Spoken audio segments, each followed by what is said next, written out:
Hello दोस्तों, स्वागत है आपका आपके अपने चैनल बैंकर्स पद पर। मैं अभिजीत आप सभी का स्वागत करता हूं। कर्नाटक बैंक क्लर्क का एग्ज़ाम जो आप लोगों ने 16 और 17 जुलाई को दिया था, उसका रिज़ल्ट फाइनली डिक्लेयर हो गया है। आप लोगों के बार बार कमेंट आ रहे थे कि रिज़ल्ट कब डिक्लेयर होगा, कब डिक्लेयर होगा। मैं सबका रिप्लाई कर रहा था कि रिज़ल्ट विदिन 20 डेज़ डिक्लेयर हो जाएगा। कर्नाटक बैंक का यही सीन रहा है कि कभी भी कोई भी एग्ज़ाम होता है तो रिज़ल्ट 10 से 15 दिनों के अंदर डिक्लेयर हो जाता है। फिर भी मैंने 20 डेज़ कहा था, तो आज देख रहे हैं कि आप 23 तारीख है और लगभग 15 दिनों में रिज़ल्ट डिक्लेयर हो गया है। आप में से बहुत सारे कैंडिडेट शॉर्टलिस्ट हुए होंगे। अपना रिज़ल्ट कमेंट करके बताएं कि आपका स्टेटस क्या रहा। तो बहुत सारे कैंडिडेट को शॉर्टलिस्ट किया होगा। आपका जो इंटरव्यू होगा वो कर्नाटक बैंक के हेड ऑफिस जो कि मैंगलोर में है वहीं होगा। पूरे इंडिया का मतलब कैंडिडेट कहीं का भी हो, दिल्ली का हो, जम्मू कश्मीर का हो, चेन्नई का हो, सबका इंटरव्यू कर्नाटक बैंक के हेड ऑफिस मैंगलोर में ही होगा। तो आप लोग अपने आप को प्रिपेयर कर लीजिए कि आपको मैंगलोर का ट्रैवल करना होगा। और इंटरव्यू के कॉल लेटर आपके विदिन 15 डेज़ वो भी आ जाएंगे। और इंटरव्यू आपका मे बी अगस्त लास्ट तक शेड्यूल हो जाएगा। इंटरव्यू कई दिन तक चलते हैं तो आपकी अलग अलग डेट्स हो सकती हैं। तो विदिन 15 डेज़ आपको इंटरव्यू के कॉल लेटर भी देखने को मिलेंगे। और अब आप में से काफ़ी लोगों के मन में डाउट होगा कि अब पास तो हो गया, अब इंटरव्यू की तैयारी कैसे करें। काफ़ी आप निगेटिव कमेंट्स भी देखेंगे कि वहाँ ऐसा होता है, वहाँ पे मतलब कास्ट सिस्टम चलता है, ब्राह्मण को ज़्यादा प्रायोरिटी दिया जाती है। तो ऐसा कुछ नहीं है, आपके अंदर क्वालिटी है और आप लायक हैं तो आप शॉर्टलिस्ट होंगे, आपको जॉब मिलेगी। तो अब आपको तैयारी क्या करनी है।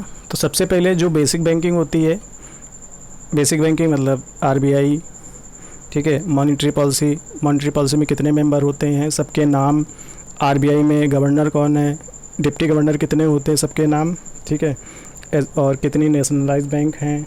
और इसके बाद सारी जो repo rate, reverse repo rate, SLR, ये सब क्या होता है, सबकी डेफिनेशन और सबका करंट मतलब कौन सी रेट कितनी है।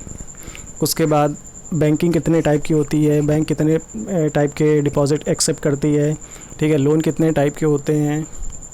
और जैसे इंटरनेट बैंकिंग है और आरटीजीएस, एनईएफटी, पेमेंट्स बैंक क्या हैं, ठीक है, स्मॉल फाइनेंस बैंक क्या है। तो ये मतलब जो बेसिक बैंकिंग होती है सबकी डेफिनेशन आपको पढ़ लेनी है। और कर्नाटक बैंक, आप किसी भी अगर ऑर्गेनाइजेशन का इंटरव्यू देने जा रहे हैं तो आपको ऑर्गेनाइजेशन के बारे में पता होना चाहिए।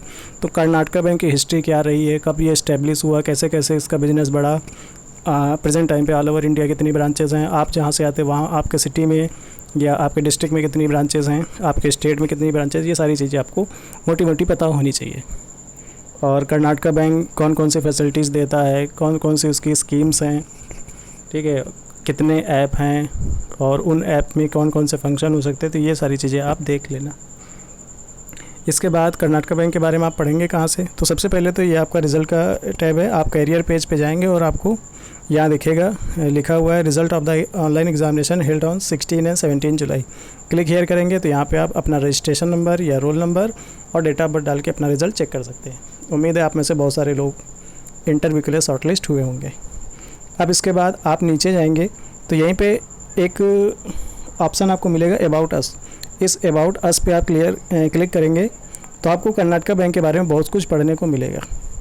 तो इस सब को पढ़ लेना है कर्नाटक बैंक के बारे में, ठीक है, इनकी हिस्ट्री, कैसे इस्टेब्लिश हुआ, कितनी इनिशियल कैपिटल थी, फिर इसके बाद कैसे कैसे बिजनेस बढ़ता गया और प्रेजेंट टाइम पे इनकी कैपिटल कितनी है, कितनी ब्रांचेज़ हैं, ठीक है, कौन कौन सी फैसिलिटीज़ दे रहे हैं, कौन कौन सी स्कीम्स हैं, कितने टाइप के डिपॉजिट एक्सेप्ट कर रहे हैं, कितने टाइप के लोन कर रहे हैं, ठीक है, कौन इसके हेड हैं, कितने इसके रीजनल ऑफिस हैं, जो भी है वो सारी चीज़ें आपको देख के जानी है।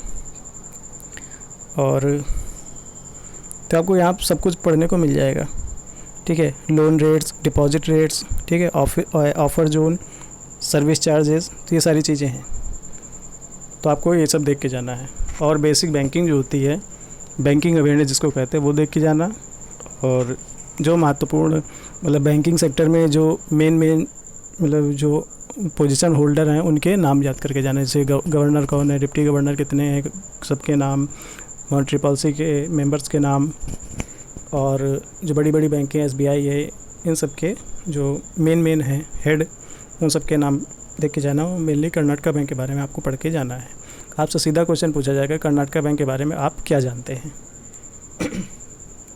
इसके बाद ये तो एक इन्फॉर्मेटिव वीडियो था कि आपका रिज़ल्ट आ चुका है और आप रिज़ल्ट चेक करें, और डरने कोई बात नहीं है। आप यहाँ पर आए हैं तो आगे इंटरव्यू भी आप क्लियर करेंगे। अगर आपके अंदर क्षमता है और आपके अंदर योग्यता है तो आप ज़रूर सेलेक्ट होंगे। तो बस यही जानकारी देनी थी, और अगर आप शॉर्ट लिस्ट हैं तो मैंगलोर जाने के लिए अपनी तैयारी करें, अपना बैग पैक करें। विद इन 15 डेज़ आपके एडमिट कार्ड आ जाएंगे इंटरव्यू के, और उसके आगे 15 दिन में आपका इंटरव्यू स्टार्ट हो जाएगा। तो ज़्यादा समय आपके पास नहीं है। इंटरव्यू में कोई ज़्यादा पढ़ाई करके नहीं जाना होता है। मेन पढ़ाई होती है रिटन एग्ज़ाम में, तो रिटन आपने क्वालिफाई कर लिया है। अब बस आपकी पर्सनालिटी चेक होगी, ठीक है। आप बैंक में किस तरह से काम करेंगे, कितना प्रेशर झेल पाएंगे, ये सारी चीज़ें वहाँ पे देखी जाएंगी।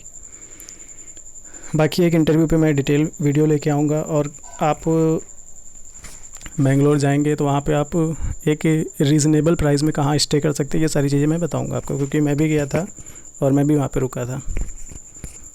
मिलते हैं फिर आपसे नेक्स्ट वीडियो में। तब तक अपना ख्याल रखें, अपने इंटरव्यू की तैयारी ज़ोर शोर से करते रहें।